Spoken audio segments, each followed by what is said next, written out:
जय जगन्नाथ। मोर दर्शक बंधु मानक मोर बहुत बहुत शुभेच्छा शुभकामना।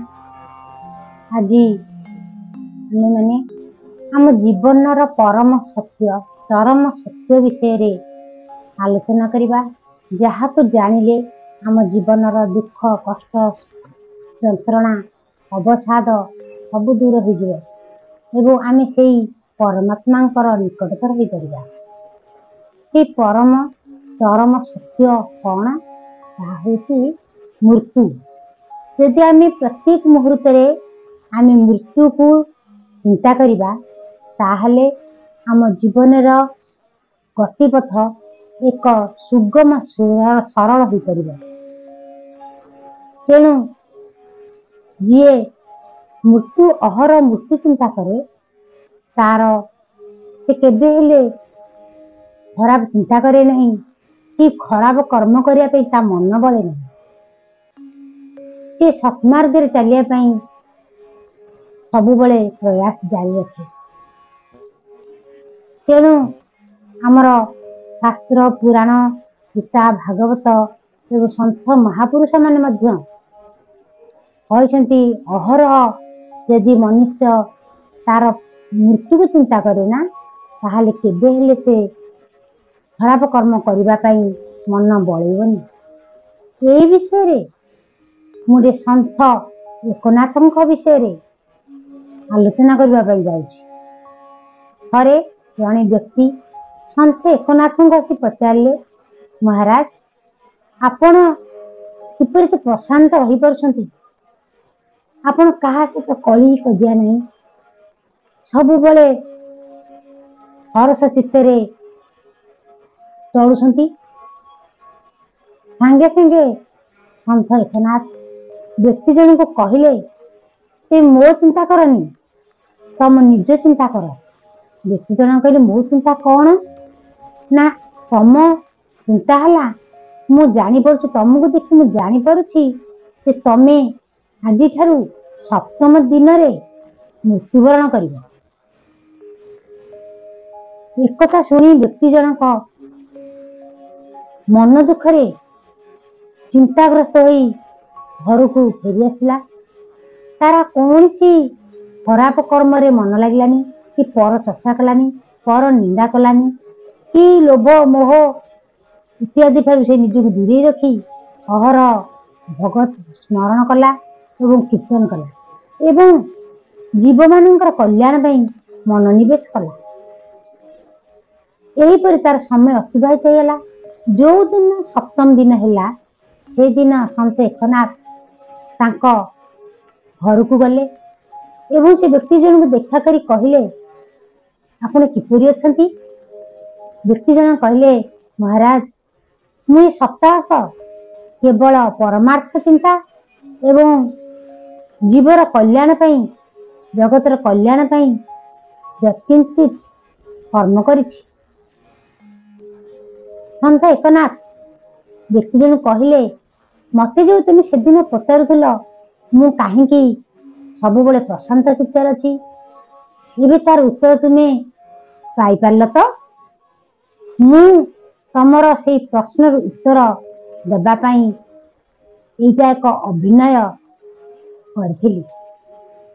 व्यक्ति जनक संत एकनाथ को प्रणाम करी सहर्ष बदन विदाय देले।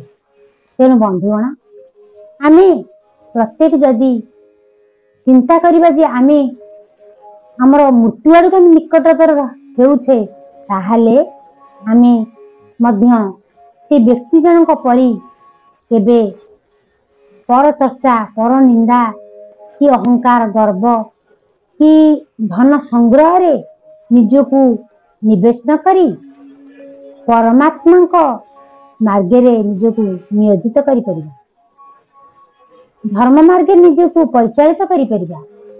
तेणु भक्त कवि मधुसूदन राय कहते, बाल्यकालु धर्म धन संचेरी हे जीवन निश्चित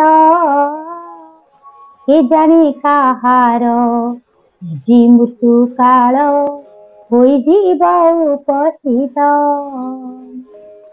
ତେଣୁ ଭକ୍ତ କବି ଉଦାତ କଣ୍ଠରେ ଗାଇଲେ, ବାଲ୍ୟକାଳ ଧର୍ମ ଧନ ମୁଁ ସଞ୍ଚିବି। ମାନେ ଆମର କେତେବେଳେ ଯେ ମୃତ୍ୟୁ ହେଇଯିବ ସେ କଥା କେହି କହିପାରିବେ ନାହିଁ। ତେଣୁ ଆମେ ଜନ୍ମ ହେଲା ମାତ୍ରକେ, ଆମର ଜ୍ଞାନ ହେଲା ମାତ୍ରକେ ଆମେ ପ୍ରତ୍ୟେକ ମୁହୂର୍ତ୍ତ ଧର୍ମ ମାର୍ଗରେ ନିଜକୁ ନିୟୋଜିତ କରିବା। ତେଣୁ ବନ୍ଧୁଗଣ, ଯଦି ଆମେ ଗୋଟେ ଟ୍ରେନରେ ବସିବା ବମ୍ବେ ଯିବା ପାଇଁ, ତାହେଲେ ସେ ଟ୍ରେନ ଭିତରେ ଆମେ ଖାଇବା କି ଶୋଇବା କି ଗୁଲି ଖଟି କରିବା କି ତାସ ଖେଳିବା କି ଭଗବତ ଚିନ୍ତା କରିବା, ଯାହା ବି କର୍ମ କଲେ ଆମକୁ ତାର ଉଚିତ ସମୟରେ ଟ୍ରେନଟି ନେଇକରି ବମ୍ବେରେ ପହଞ୍ଚେଇ ଦେବ। ସେଇଭଳି ଆମେ ଜନ୍ମ ହେଇଛେ ମାନେ ମୃତ୍ୟୁର ଟିକେଟ ଆମେ କାଟି ସାରିଛେ। ତେଣୁ ଯେକୌଣସି ସମୟରେ ଆମ ମୃତ୍ୟୁ ଆମକୁ ଚୁମ୍ବନ ଦବ। ତେଣୁ ଏଇ କଥା ଚିନ୍ତା କରି ଯଦି ଆମେ ସଦା ସର୍ବଦା ଭଲ କର୍ମ ନିୟୋଜିତ କରିପାରିବା, ତାହେଲେ ଆମ ଜନ୍ମ ସାର୍ଥକ ହେଇଯିବ। ଏହି ସମ୍ବନ୍ଧରେ ଥରେ ମହାଭାରତରେ ଯକ୍ଷ ଯୁଧିଷ୍ଠିର ସମ୍ବାଦରେ ଯକ୍ଷ ଯୁଧିଷ୍ଠିରଙ୍କୁ ପଚାରୁଛନ୍ତି, କିମାଶ୍ଚର୍ଯ୍ୟମ୍, ଏ ପୃଥିବୀରେ ସବୁଠୁ ଆଶ୍ଚର୍ଯ୍ୟ କଥା କଣ? ସେତେବେଳେ ମହାରାଜ ଯୁଧିଷ୍ଠିର କହିଲେ, ଅହନି ଅହନି ଭୂତାନି ଗଚ୍ଛନ୍ତି ଜମାଳୟମ୍ ଶେଷା ଜୀବିତୁମ୍ ଇଚ୍ଛନ୍ତି କିମାଶ୍ଚର୍ଯ୍ୟମ୍ ଅତଃପରମ୍। ଯୁଧିଷ୍ଠିର କହୁଛନ୍ତି, ଏ ପୃଥିବୀରେ ସବୁଠୁ ଆଶ୍ଚର୍ଯ୍ୟ କଥା ହେଲା, ପ୍ରତ୍ୟେକ ଦିନ ମଣିଷ ମରୁଛନ୍ତି, କିନ୍ତୁ ପ୍ରତ୍ୟେକ ବ୍ୟକ୍ତି ଅନ୍ୟର ମୃତ୍ୟୁ ଦେଖିଲେ ମଧ୍ୟ ସେ ନିଜକୁ ଭାବୁଛି ମୁଁ ଅମର, ମୁଁ ଦୀର୍ଘଜୀବୀ, ମୁଁ ଦୀର୍ଘାୟୁ ମୋର ଅଛି। ତେଣୁ ସେ ଏହା ଭାବି କେବଳ ଅହଙ୍କାର ଗର୍ବରେ ନିଜକୁ ଧନ ସଙ୍ଗରେ ନିଜକୁ ବୁଡାଇ ରଖୁଛି। ଏଇ ଗୋଟା ହିଁ ପୃଥିବୀରେ ସବୁଠୁ ଆଶ୍ଚର୍ଯ୍ୟ କଥା। ତେଣୁ ବନ୍ଧୁଗଣ, ଜାତସ୍ୟ ହି ଧ୍ରୁବ ମୃତ୍ୟୁ ଧ୍ରୁବ ଜନ୍ମ ମୃତସ୍ୟ ଚ, ଗୀତାରେ ଭଗବାନ କହିଛନ୍ତି, ଆମେ ଜନ୍ମ ହେଇଛେ ମାନେ ନିଶ୍ଚିନ୍ତ ମରିବା। ସୂର୍ଯ୍ୟୋଦୟ ହେଉଛି ଏବଂ ସୂର୍ଯ୍ୟାସ୍ତ ହେଉଛି, ଏଥିରେ ଆମ ଜୀବନର କିଛି ଅଂଶ, କିଛି ଆୟୁ କଟି ଯାଉଛି, ଆୟୁ ଆମର ସରି ସରି ଯାଉଛି। ତେଣୁ ଆମେ ଯଦି ମୃତ୍ୟୁକୁ ସବୁବେଳେ ଭାବିବା, ଯେପରି ଜନକ ଋଷି ଭାବିଥିଲେ ତାଙ୍କର ମୃତ୍ୟୁକୁ, ତେଣୁ ସେ ସବୁବେଳେ ମିଥିଳାୟମ୍ ପ୍ରଦଗ୍ଧାୟମ୍ କିମି ଦହତି କଶ୍ଚନ, ତେଣୁ ସେ ବୈରାଗ୍ୟ ଭାବ ତାଙ୍କ ଭିତରେ ଥିଲା। ସେ ଭୋଗ ବିଳାସ ଭିତରେ ବୁଡି ରହିଥିଲେ ମଧ୍ୟ ତାଙ୍କ ଭିତରେ ବୈରାଗ୍ୟରେ ବୁଡି ରହିଥିଲେ ସେ। ତ ସେଇଭଳି ଭାବନା ଆମର ଆସିବ ଯଦି ଆମେ ମୃତ୍ୟୁକୁ ଚିନ୍ତା କରିବା, ତାହେଲେ ଆମ ଭିତରେ ମଧ୍ୟ, ଆମେ ଭୋଗ ଭିତରେ ରହିଲେ ମଧ୍ୟ ଆମ ଭିତରଟା ବୈରାଗ୍ୟମୟ ପାଲଟିଯିବ ଏବଂ ଆମେ ପରମାତ୍ମାଙ୍କର ନିକଟତର ହେଇପାରିବା। ଆମ ଜନ୍ମ ସାର୍ଥକ ହେବ। ରହୁଛି। ଜୟ ଜଗନ୍ନାଥ।